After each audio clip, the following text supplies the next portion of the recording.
Ito ang aking kwento. Makakapanood kayo ng masasaya, nagluluto, namamalengke, naggagala, nagro-road trip kung saan-saan. At ang pangarap ko, mabigyang saya ang aking pamilya at ang aking mga manonood. Kaya tara na mga kabiyahe. Alright, so magdi-deliver muna tayo ngayon mga kabiyahe ng gulong tsaka mga bubble wrap. Dala ko ngayon ay itong container van.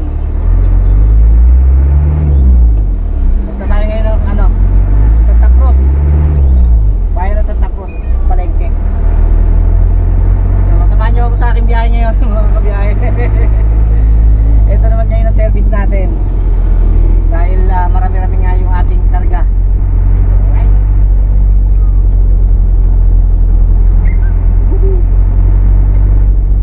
Karga ko ngayon ay bubble wrap, gulong, tapos mga piyesa ng motor.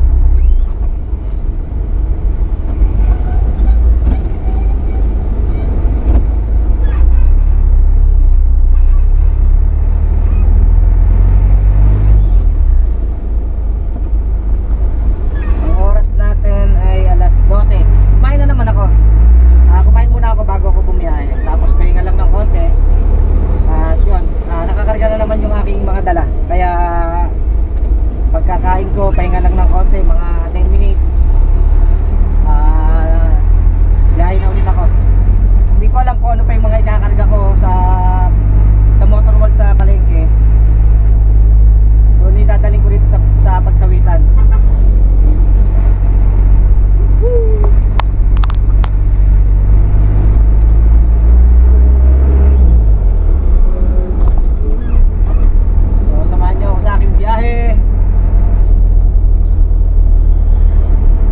Tapos mamaya kakaon naman tayo kay Sa. Tapos na nga pala yung aking yung last na turo ko. Gawa ng medyo naanuhan tayo ng tuta. Nahagip tayo ng pangil ng tuta.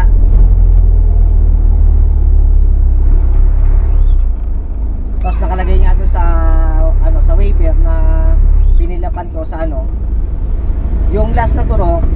Pwede na siyang hindi turok kung ang aso o tuta ay hindi namatay. Kaya lang dahil sa namatay nga yung tuta, kailangan nating tapusin yung turok, yung 5 session. Dito na tayo sa pagsawitan sa may Save More. Ngayong kulang ulit na gamit to.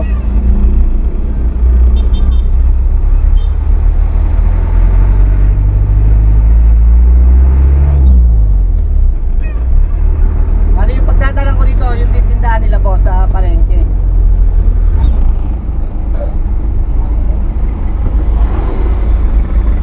Tayo sa may Kapitolyo.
Macchiato. Don Macchiato.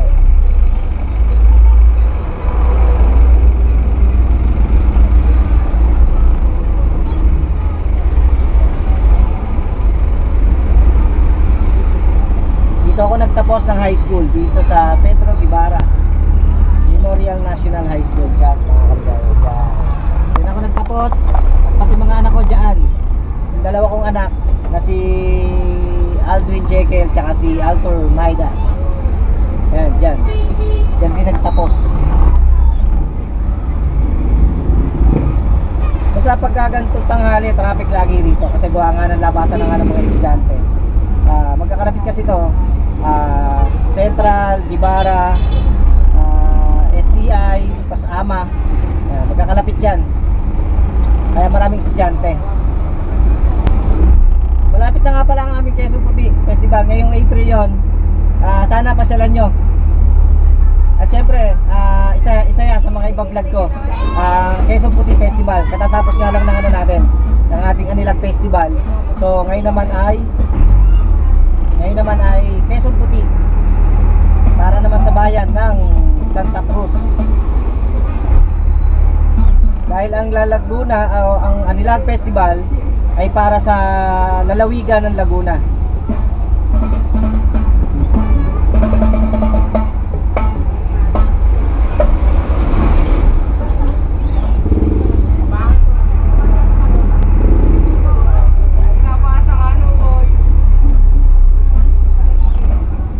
Para makita nyo kung ano tsura ngayon ng plaza. Medyo ano na yun, patapos na yung ginagawa nila. Nilalagyan na nila ng mga banderitas, flag, mga dekorasyon.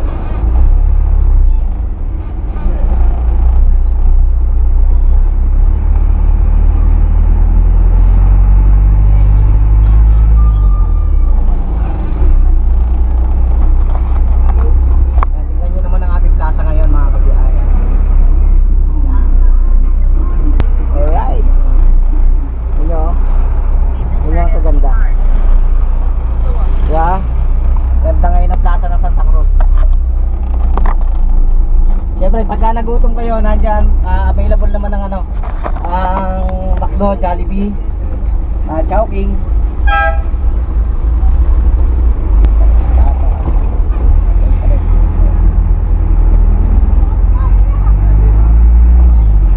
Okay, alright.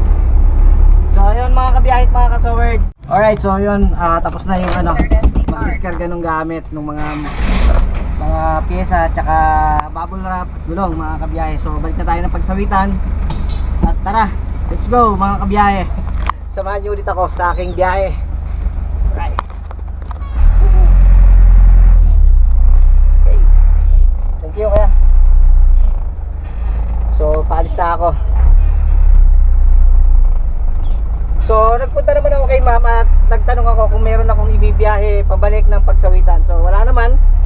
Kaya ayun, makakanta tayo ng magaga, makakabalik agad tayo ng magaga. At woohoo! Alright. Yun oh.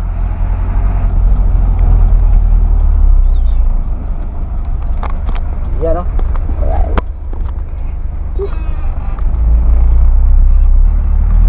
So doon na tayo mag-stay sa pagsawitan para maghintay ng ng utos nila boss kung ano pang ikakarga ko dito sa truck. Okay. So maya na lang mga kabiyahe. Alright, so yun. Ito naman ang gamit natin ngayon. Yung service ko talaga yung gamit natin, yung Innova. At nandito tayo sa palengke, gawa ng nagpatid sila ma'am. Lumabas pala sila sa nag-lunch sa Pagsanghan. Nung nagdi-deliver ako, Yun, umalis pala sila. Tapos nagpahatid yung asawa ni boss, dito sila ma'am. Tsaka yung mga anak. So ang kakaunin ko na lang naman kasi mamaya si Sak. Alas 3 yung out ni Sak sa school. Right. So balik na tayo ng pagsawitan at doon na tayo maghihintay sa pagsawitan ng alas 3. Bago mag alas 3 siguro punta na tayo sa school ni Sak. Alright, so maya na lang ulit. Alright, so malapit na tayo sa sa tindahan. Dito na ako sa sambat ng pagsawitan. At medyo medyo traffic lang ng bahagya. Traffic lang. Papakita ko sa inyo kung saan ako nagtatrabaho. Dito sa Motor World sa pagsawitan.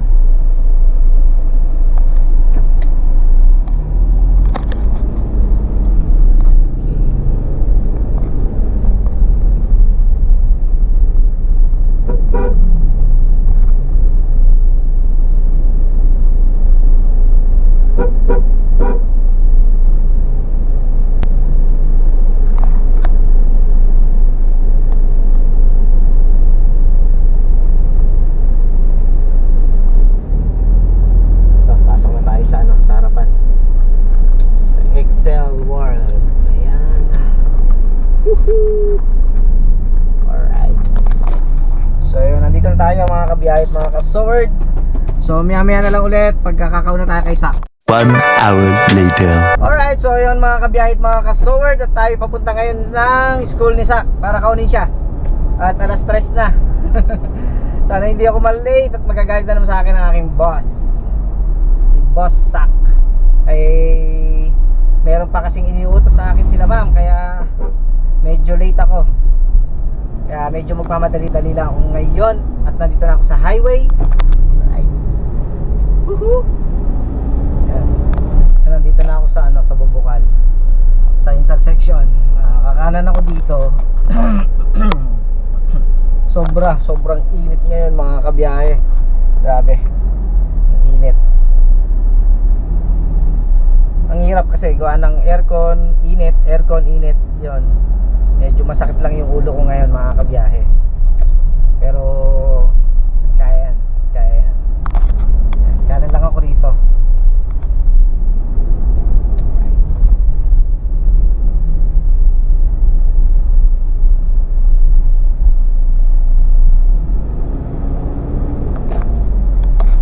Three o'clock kasi yung out ni Sak.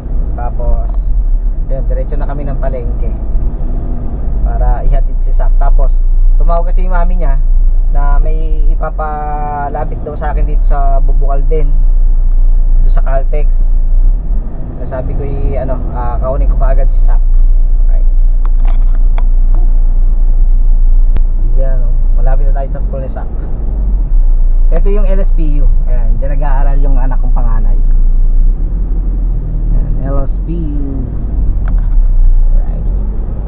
Tapos kalapit lang yan ang school nila Sak. Yun yung eskwelahan ng mga inchik yan mga kabiyahe.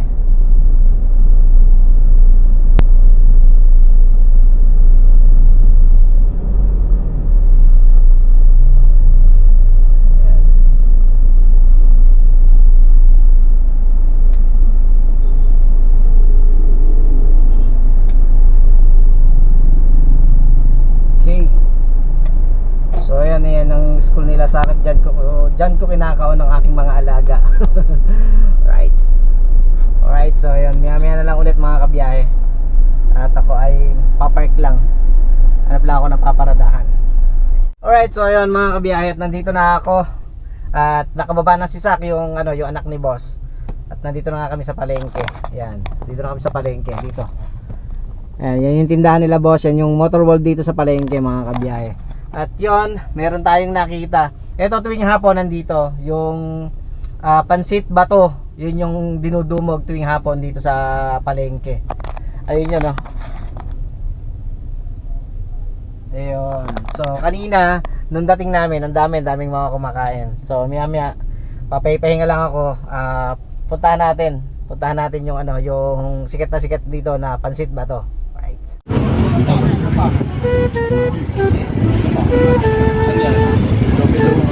Eh, pag sama, saka na.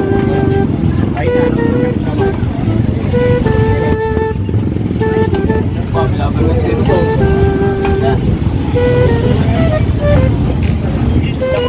Para sa kanay dala.